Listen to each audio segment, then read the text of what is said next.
Today we're gonna read Grimm's Fairy Tales Hansel and Gretel by Jacob Ludwig Grimm and Wilhelm Carl Grimm.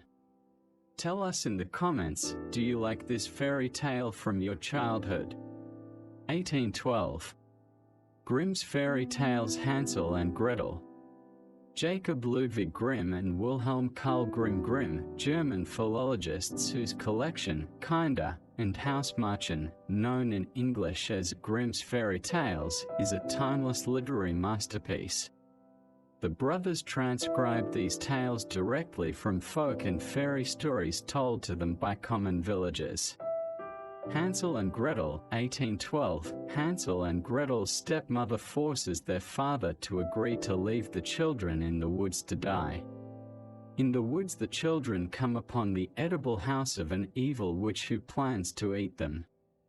Hansel and Gretel. Near a great forest there lived a poor woodcutter and his wife and his two children. The boy's name was Hansel and the girl's Gretel. They had very little to bite or to sup, and once, when there was great dearth in the land, the man could not even gain the daily bread. As he lay in bed one night thinking of this, and turning and tossing, he sighed heavily, and said to his wife, "What will become of us? We cannot even feed our children, there is nothing left for ourselves." "I will tell you what, husband," answered the wife, "we will take the children early in the morning into the forest, where it is thickest, we will make them a fire, and we will give each of them a piece of bread, then we will go to our work and leave them alone, they will never find the way home again, and we shall be quit of them." "No, wife," said the man, "I cannot do that. I cannot find in my heart to take my children into the forest and to leave them there alone. The wild animals would soon come and devour them." "Oh, you fool," said she, "then we will all four starve. You had better get the coffins ready," and she left him no peace until he consented. "But I really pity the poor children," said the man.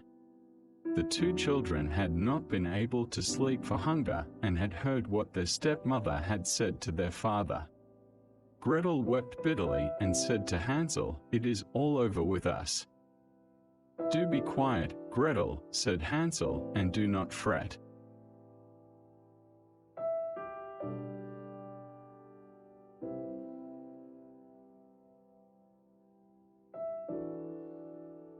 I will manage something." And when the parents had gone to sleep he got up, put on his little coat, opened the back door, and slipped out. The moon was shining brightly, and the white flints that lay in front of the house glistened like pieces of silver. Hansel stooped and filled the little pocket of his coat as full as it would hold.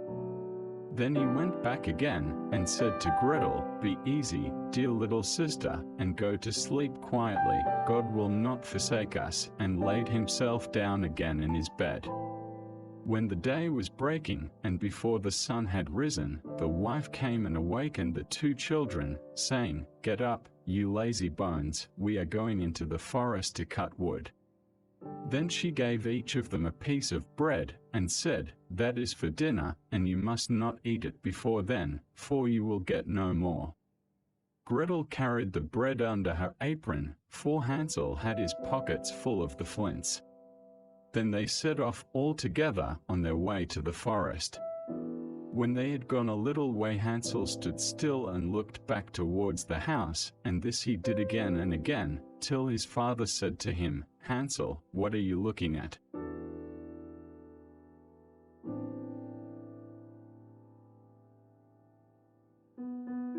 "Take care not to forget your legs."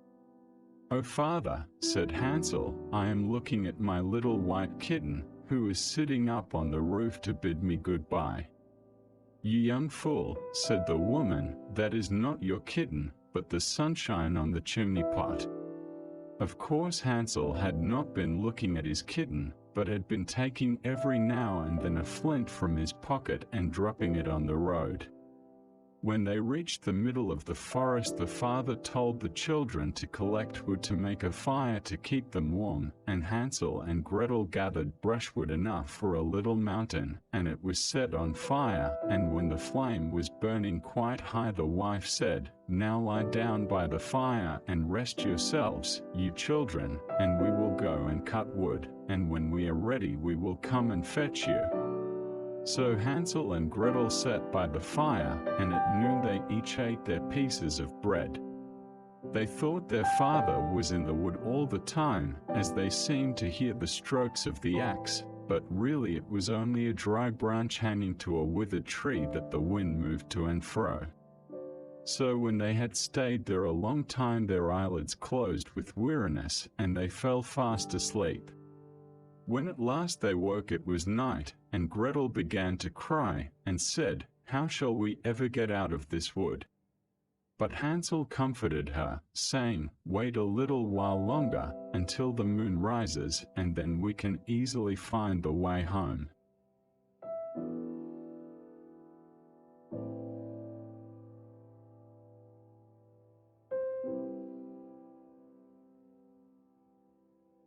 And when the full moon got up, Hansel took his little sister by the hand, and followed the way where the flint stones shone like silver, and showed them the road. They walked on the whole night through, and at the break of day they came to their father's house.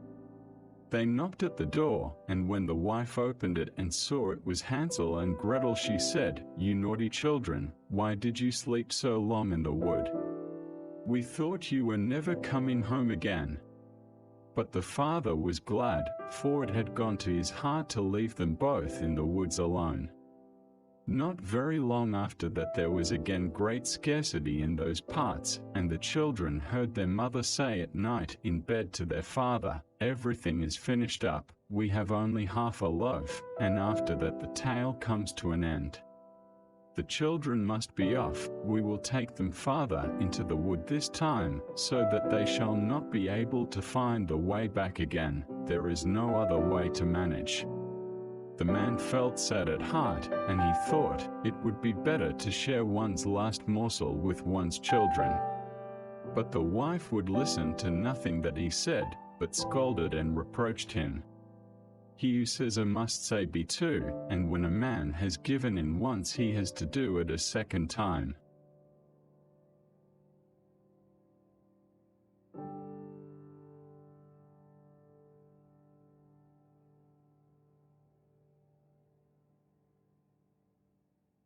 But the children were not asleep, and had heard all the talk. When the parents had gone to sleep, Hansel got up to go out and get more flint stones, as he did before, but the wife had locked the door, and Hansel could not get out, but he comforted his little sister, and said, "Don't cry, Gretel, and go to sleep quietly, and God will help us." Early the next morning the wife came and pulled the children out of bed. She gave them each a little piece of bread, less than before, and on the way to the wood Hansel crumbled the bread in his pocket, and often stopped to throw a crumb on the ground. "Hansel, what are you stopping behind and staring for?" said the father. "I am looking at my little pigeon sitting on the roof, to say goodbye to me," answered Hansel. "You fool," said the wife, "that is no pigeon, but the morning sun shining on the chimney pots." Hansel went on as before, and strewed bread crumbs all along the road. The woman led the children far into the wood, where they had never been before in all their lives.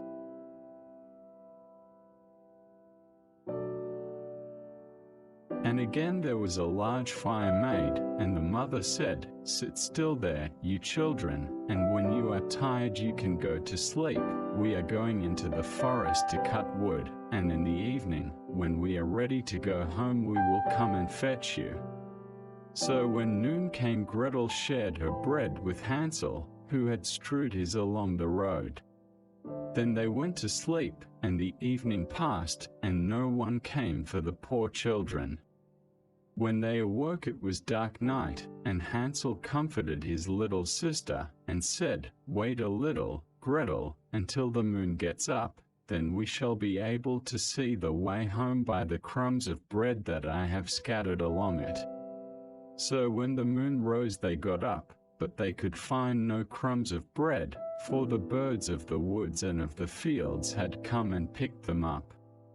Hansel thought they might find a way all the same, but they could not.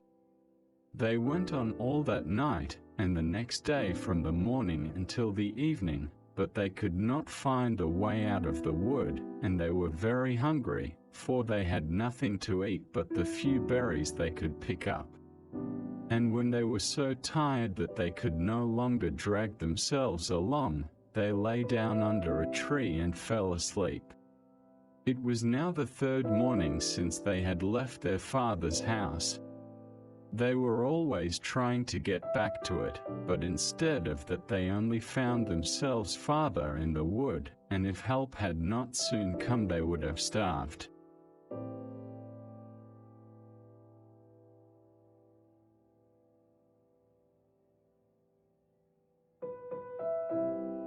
About noon they saw a pretty snow-white bird sitting on a bough, and singing so sweetly that they stopped to listen. And when he had finished the bird spread his wings and flew before them, and they followed after him until they came to a little house, and the bird perched on the roof, and when they came nearer they saw that the house was built of bread, and roofed with cakes, and the window was of transparent sugar. "We will have some of this," said Hansel, "and make a fine meal. I will eat a piece of the roof, Gretel, and you can have some of the window. That will taste sweet." So Hansel reached up and broke off a bit of the roof, just to see how it tasted, and Gretel stood by the window and gnawed at it. Then they heard a thin voice call out from inside, "Nibble, nibble, like a mouse, who is nibbling at my house?" And the children answered, "Never mind, it is the wind." And they went on eating, never disturbing themselves. Hansel, who found that the roof tasted very nice, took down a great piece of it, and Gretel pulled out a large round window pane, and sat her down and began upon it. Then the door opened, and an aged woman came out, leaning upon a crutch. Hansel and Gretel felt very frightened, and let fall what they had in their hands. The old woman, however, nodded her head, and said, "Ah, my dear children, how come you here? You must come indoors and stay with me, you will be no trouble." So she took them each by the hand, and led them into her little house. And there they found a good meal laid out, of milk and pancakes, with sugar, apples, and nuts. After that she showed them 2 little white beds, and Hansel and Gretel laid themselves down on them, and thought they were in heaven. The old woman, although her behavior was so kind, was a wicked witch, who lay in wait for children, and had built the little house on purpose to entice them. When they were once inside she used to kill them, cook them, and eat them, and then it was a feast day with her. The witch's eyes were red, and she could not see very far, but she had a keen scent, like the beasts, and knew very well when human creatures were near. When she knew that Hansel and Gretel were coming, she gave a spiteful laugh, and said triumphantly, "I have them, and they shall not escape me." Early in the morning, before the children were awake, she got up to look at them, and as they lay sleeping so peacefully with round rosy cheeks, she said to herself, "What a fine feast I shall have." Then she grasped Hansel with her withered hand, and led him into a little stable, and shut him up behind a grating, and call and scream as he might, it was no good. Then she went back to Gretel and shook her, crying, "Get up, lazy bones, fetch water, and cook something nice for your brother, he is outside in the stable, and must be fattened up. And when he is fat enough I will eat him." Gretel began to weep bitterly, but it was no use, she had to do what the wicked witch bade her. And so the best kind of victuals was cooked for poor Hansel, while Gretel got nothing but crab shells.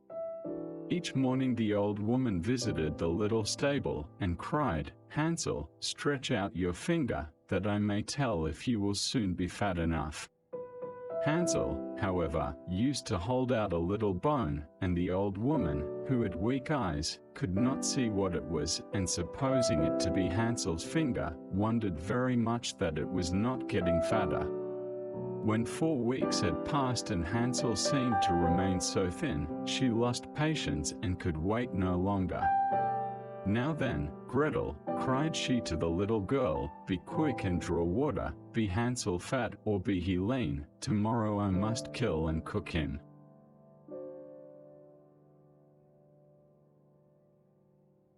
Oh, what a grief for the poor little sister to have to fetch water, and how the tears flowed down over her cheeks. "Dear God, pray help us," cried she. "If we had been devoured by wild beasts in the wood, at least we should have died together." "Spare me your lamentations," said the old woman, "they are of no avail." Early next morning Gretel had to get up, make the fire, and fill the kettle. "First we will do the baking," said the old woman. "I have heated the oven already, and kneaded the dough." She pushed poor Gretel towards the oven, out of which the flames were already shining. "Creep in," said the witch, "and see if it is properly hot, so that the bread may be baked." And Gretel once in, she meant to shut the door upon her and let her be baked, and then she would have eaten her. But Gretel perceived her intention, and said, "I don't know how to do it, how shall I get in?"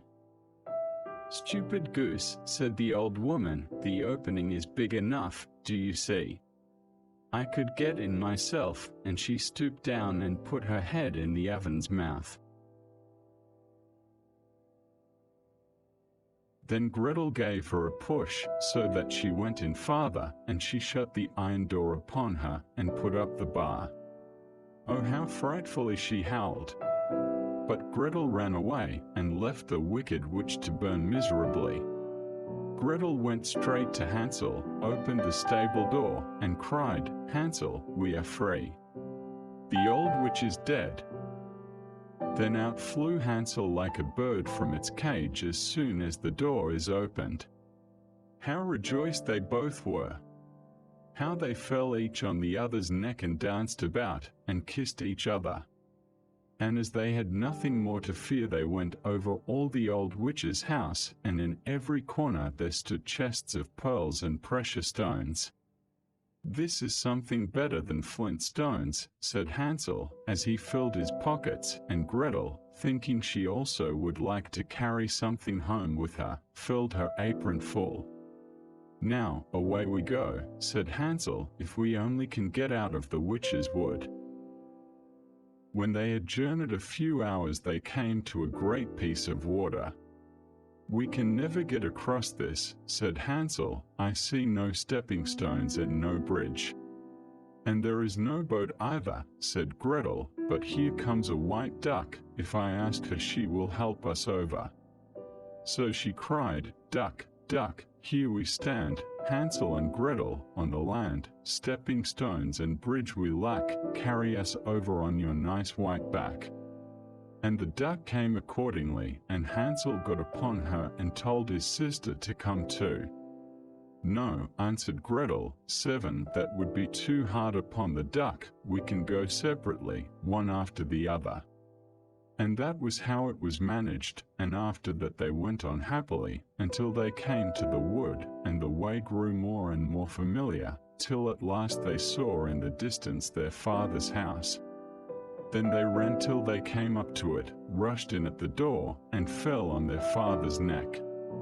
The man had not had a quiet hour since he left his children in the wood, but the wife was dead. And when Gretel opened her apron, the pearls and precious stones were scattered all over the room, and Hansel took one handful after another out of his pocket. Then was all care at an end, and they lived in great joy together. Sing every one, my story is done. And look! Round the house there runs a little mouse. He that can catch her before she scampers in may make himself a fur cap out of her skin. The end.